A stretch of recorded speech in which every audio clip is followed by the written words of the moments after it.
When it comes to the more intimate climax of Return of the Jedi, we witness Luke Skywalker confronting Emperor Palpatine over the fate of the galaxy, the Force, and Luke's father, who at the time stands at the young Jedi's side as Darth Vader, the Sith apprentice of the Emperor. Luke hopes to put an end to the Emperor's tyranny, prove that the light side of the Force can triumph over the dark side, and redeem his father back to the Jedi Anakin Skywalker whom Vader once was. Luke's belief that the light side can overcome the dark side seems strong at first, but then everything seems to go wrong. The Emperor proves that the second Death Star is fully operational by destroying one of the approaching Rebel ships, and the Rebel forces are unable to flee because of the Imperial blockade of Star Destroyers. Palpatine then taunts the young Jedi by setting his lightsaber within easy Force reach, and telling him that only by striking him down can Luke hope to end the Emperor. But if Luke were to do such a thing, then his path down the dark side would be complete. It seems that to save the galaxy, Luke would have to lose his own soul. And as for Anakin Skywalker, Palpatine denies that Luke could ever redeem his father. The dark side had had too much of a hold on him to ever be capable of being redeemed. At least, that's what the Emperor believed. As this climax builds, we see everything go wrong, and it only gets worse.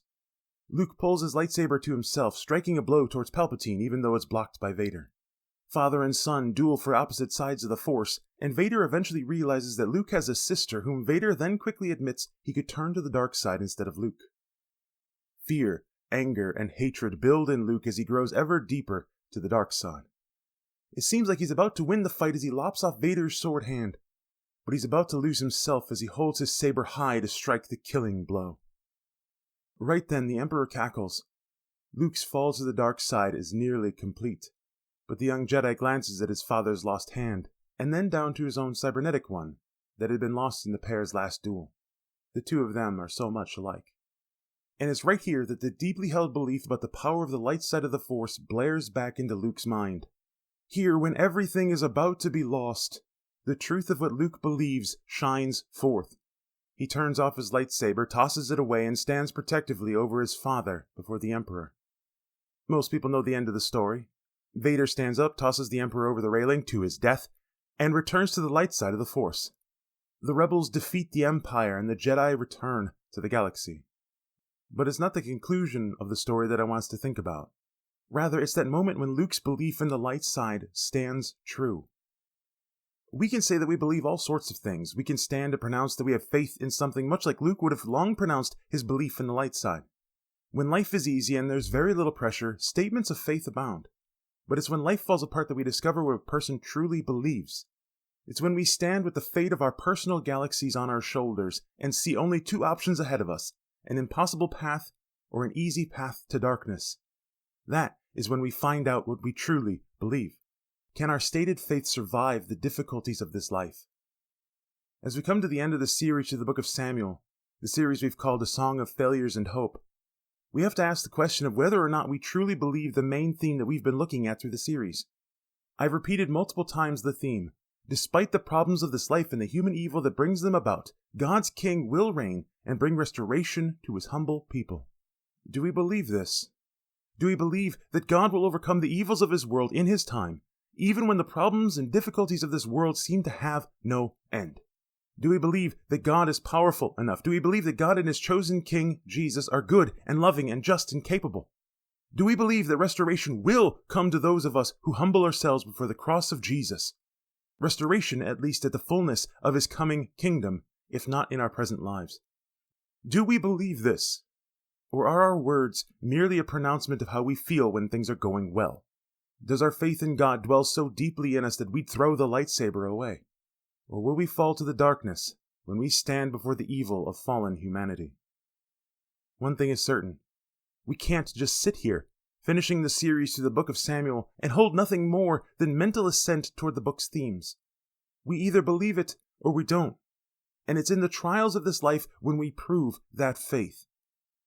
In the final chapters, 2 Samuel 24, we see David prove his faith in Yahweh in the midst of a difficult moment that his own actions led him to. David realizes the cost of his sin and the cost of his restoration, and he's willing to pay his part because he remembers the truth about the mercy of Yahweh. I'm going to be honest. The truth found in the chapter will take a little bit to get to, because the passage takes 9 verses to set the stage before we get there. And there's a bit of a theological landmine in 2 Samuel 24 verses 1 to 9 that often overshadows the truth found in the rest of the passage. So my hope is to lead us quickly through this section of setup, not because I want to gloss over the hard parts of the passage, that would completely stand against the point of the series. Rather, my desire is to get to the point of the author and his theme for the book, so that we can spend the proper amount of time talking about our faith in God during the difficult times of life. Endless theological debates won't grow our faith, or help us stand during the trials of life. That being said, let's look at 2 Samuel chapter 24, verses 1 to 9. Again, the anger of the Lord was kindled against Israel, and he incited David against them, saying, "Go number Israel and Judah." So the king said to Joab, the commander of the army who was with him, "Go throughout all the tribes of Israel from Dan to Beersheba, and number the people, that I may know the number of the people." But Joab said to the king, "May the Lord your God add to the people 100 times as many as they are, while the eyes of my lord the king can still see it. But why does my lord the king delight in this thing?" But the king's word prevailed against Joab and the commanders of the army. So Joab and the commanders of the army went out from the presence of the king to number the people of Israel. They crossed the Jordan and began from Aroer, from the city that is in the middle of the valley, toward Gad and on to Jezer. Then they came to Gilead and to Kadesh in the land of the Hittites. And they came to Dan, and from Dan they went around to Sidon, and from the fortress of Tyre, and to all the cities of the Hivites and the Canaanites. And they went down to the Negev of Judah and Beersheba. So when they had gone through all the land, they came to Jerusalem at the end of 9 months and 20 days. And Joab gave the sum of the numbering of the people to the king. In Israel there were 800,000 valiant men who drew the sword, and of the men of Judah were 500,000. You felt that theological landmine blow in verse 1, didn't you? The Lord incited David against the Israelites? It looks like the sin of David was as a result of the leading of Yahweh. Can God really prompt us to sin? The landmine is even bigger if you read the parallel passage in 1 Chronicles chapter 21. In that chapter is verse 25, where it says that Satan incited David to this sin. Was it God, or was it Satan? Could it somehow be both? And how does the accountability of David's own choice in this sin come into effect? Forests have been killed for theories on this issue. I consider it to be similar to the book of Job, where Satan wanted to tempt the man, and God allowed the fallen angel to give the test. But the similarity ends in David's case when he failed the test, because he gave in to the selfish desire presented before him. Thus, the general understanding that Yahweh's allowance of Satan to give a test, which David failed, provides an event that fulfills the descriptions of both 2 Samuel 24 verse 1 and 1 Chronicles 21 verse 25. All the while, it shows how David's choice of committing the sin proves his need for accountability. One last failure to end our series. The interesting thing in all of the debate for this theological landmine is that few actually read the early part of verse 1, where it says that Yahweh's anger had already been kindled against Israel.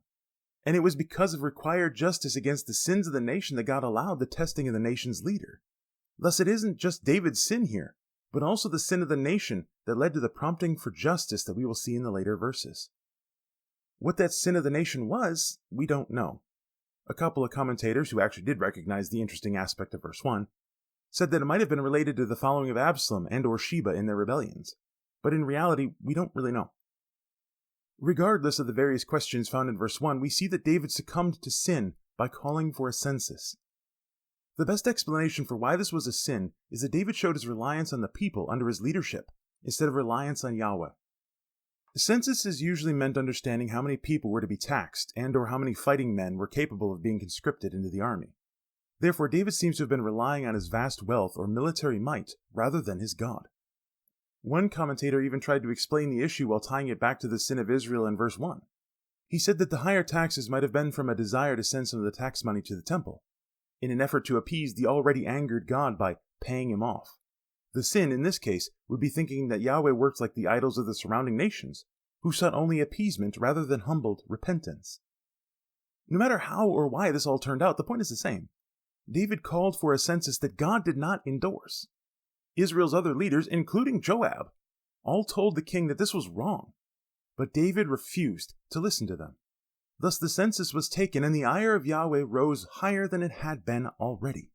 Things just went from bad to worse. But shortly after this sin, David proved his humility by coming to repent of it, and God provided an option for the consequence of the sin.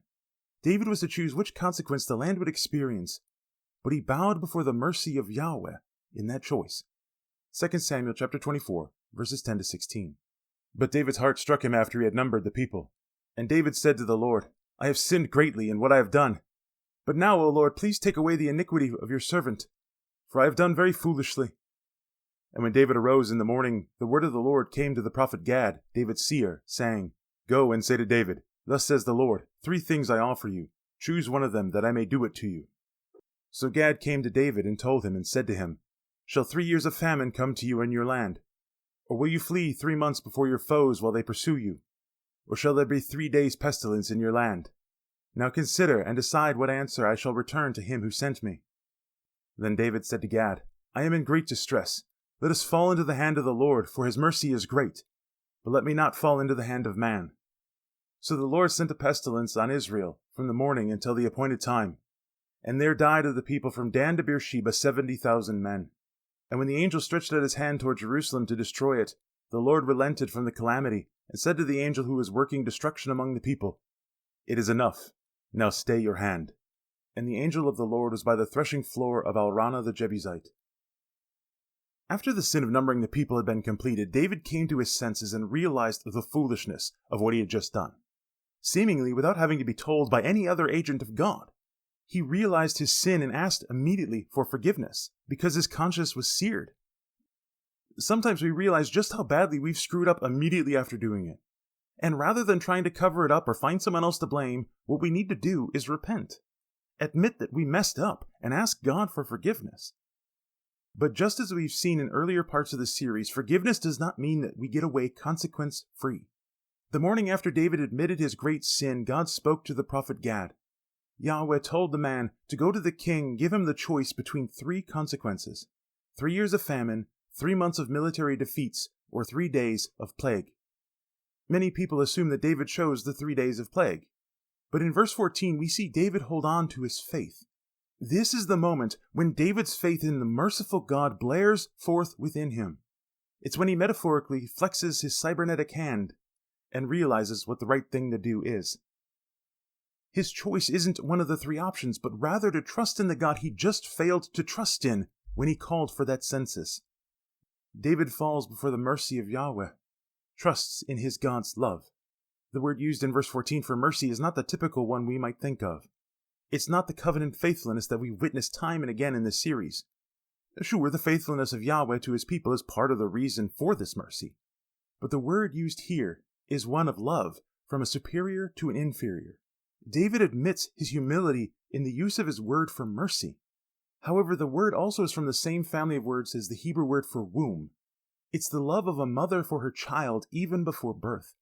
The merciful desire to give everything to care for and protect a child before it's even had a chance to do anything that could be considered worthy of earning the mercy. When David is faced with the wrath of God for his own sin, when things got about as bad as it could ever possibly get, David proves his faith is more than just mental assent. His faith in the mercy of God perseveres through the worst of times. His choice is for the consequence that Yahweh sees fit to happen. David's distress may be great, but his faith in the mercy of Yahweh is greater, and so he humbly accepts the will of his God. When we humble ourselves, falling into the hands of God will always be better than falling into the hands of men. The question for us is whether or not our faith proves the same thing when we face the difficulties of this life. Do we trust in the mercy of God even when we face deadly consequences? Are we willing to cling to the love of God even when those under our care are about to experience the consequences along with us? When our children or other loved ones are about to feel the weight of our sin? When fellow employees or fellow followers of Jesus have to suffer because of our sin? Are we willing to throw ourselves on the mercy of Yahweh when everything is nearly lost? Can we pause just long enough from falling into darkness to let our stated faith in God blare forth within us? Let us learn from David, who knew the great mercy of God and trusted him in the direst of circumstances. And the situation truly was dire, for God sent a plague against the land. For both the sin of the nation and the sin of their leader, God sent an angel to spread the pestilence throughout the land, from Dan to Beersheba, from the northernmost city of the nation to the southernmost. No one could hide in the land, and swaths of Israelites died to the angel's plague. David knew the complete extent of the losses because he just had a census taken. Exact numbers and losses were known. But in verse 16, we see that very mercy of Yahweh that David had faith in.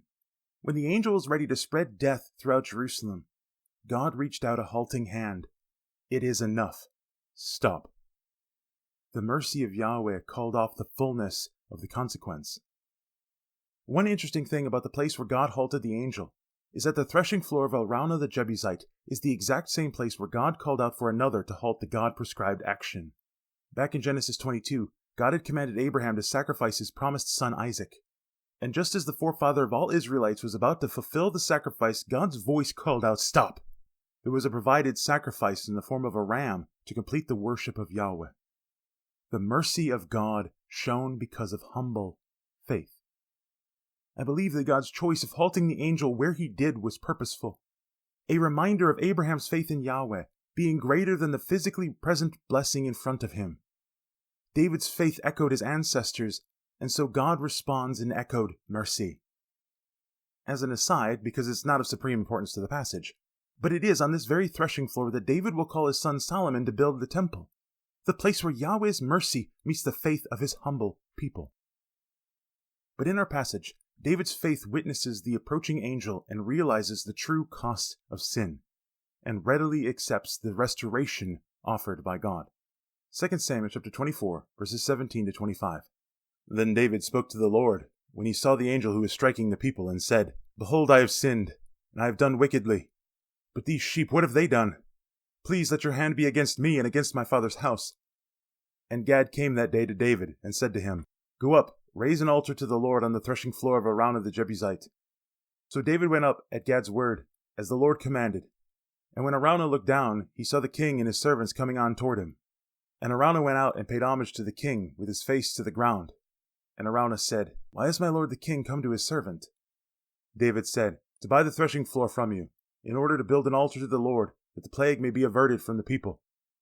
Then Araunah said to David, "Let my lord the king take and offer up what seems good to him.